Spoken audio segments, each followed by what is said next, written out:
संस्कृति की पहचान वैश्विक है। जितनी समृद्ध भारत की परंपरा है, उतना ही संपन्न है इलाज का पारंपरिक तरीका। इसी को संजोने के लिए प्रधानमंत्री नरेंद्र मोदी ने 2017 में एक शानदार पहल की। 9 नवंबर 2014 को आयुष मंत्रालय का गठन किया। इसका उद्देश्य हमारी चिकित्सा की प्राचीन प्रणालियों के गहन ज्ञान को पुनर्जीवित करने और स्वास्थ्य देखभाल की आयुष प्रणालियों के विकास और प्रचार को सुनिश्चित करना है। सदियों पुराना इलाज का भारतीय तरीका अब दुनिया को राह दिखा रहा है। भारतीय पारंपरिक इलाज की बढ़ती लोकप्रियता को देखते हुए विश्व स्वास्थ्य संगठन ने आयुष मंत्रालय के साथ MOU साइन किया। गुजरात सरकार ने इस प्रोजेक्ट के लिए 35 एकड़ जमीन दी।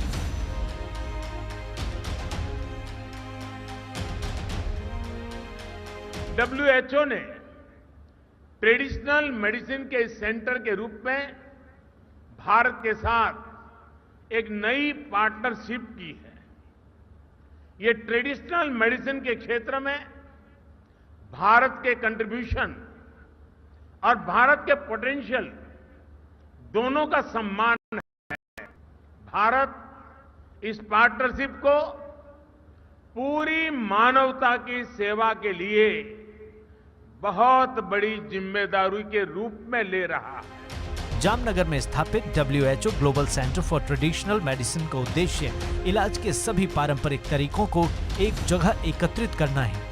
साथ ही तकनीक की मदद से पारंपरिक प्रणालियों का डेटाबेस तैयार करना है, जिसका फायदा पूरी दुनिया में इलाज के तरीकों को मिल सके।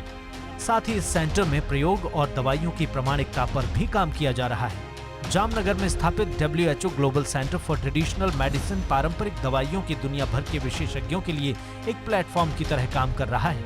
Research and information system for developing countries की रिपोर्ट के मुताबिक पिछले 10 सालों में आयुर्वेद का हर्बल मार्केट 6 गुना बढ़ा है और 16 की दर से तेजी से बढ़ता जा रहा है। एक अनुमान के मुताबिक 2047 तक हर्बल दवाओं का मार्केट $3 ट्रिलियन तक पहुंच जाएगा। हजारों करोड़ के इस व्यापार को बढ़ाने में भी WHO GCTM की अहम भूमिका रहेगी। વડાપ્રધાનશ્રીના દિશા દર્શનમાં યોગ તથા આયુર્વેદનું જે જ્ઞાન અને પરંપરાગત ચિકિત્સાનો જે પ્રાચીન વારસો છે તે આજે સૌની આરોગ્ય વૃદ્ધિના હેતુથી એક અલગ જ સ્વરૂપે પ્રસ્તુત થઈ રહ્યો છે। બહુજન હિતાય બહુજન સુખાયના સૂત્ર આ હોલિસ્ટિક ચિકિત્સાથી વિશ્વમાં સાકાર થવાનું છે। વડાપ્રધાનશ્રીએ ગ્લોબલ હેલ્થ ફેસિલિટીઝના નકશા ઉપર જામનગરને કાયમના ધોરણે અંકિત કરી દીધું છે। पारंपरिक चिकित्सा स्वास्थ्य देखभाल वितरण प्रणाली का एक प्रमुख स्तंभ है और न केवल भारत में बल्कि दुनिया भर में अच्छे स्वास्थ्य और कल्याण को बनाए रखने में महत्वपूर्ण भूमिका निभाती है।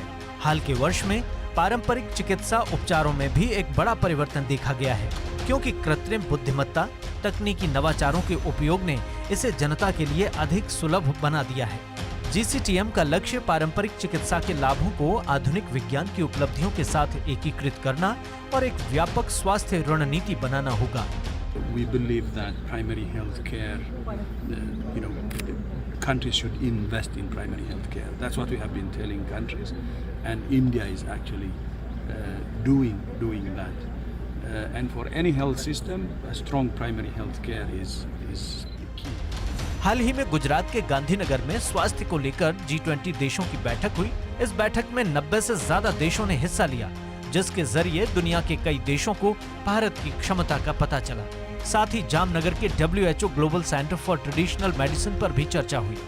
भारत में पारंपरिक चिकित्सा के लिए WHO global centre Jamnagar Gujarat का अंतरिम कार्यालय गुजरात में institute of training and research इन आयुर्वेद यानी ITRA कैंपस में स्थित है। जामनगर में भारत सरकार के द्वारा स्थापित ITRA institute of national importance के स्तर का पहला और एकमेव आयुर्वेद संस्थान है। इस संस्थान में 60 देशों के 500 से अधिक विद्यार्थी प्रारंभिक से PhD स्तर तक की पढ़ाई कर चुके हैं और आज भी करीब 47 अंतर्राष्ट्रीय विद्यार्थी पढ़ाई कर रहे हैं।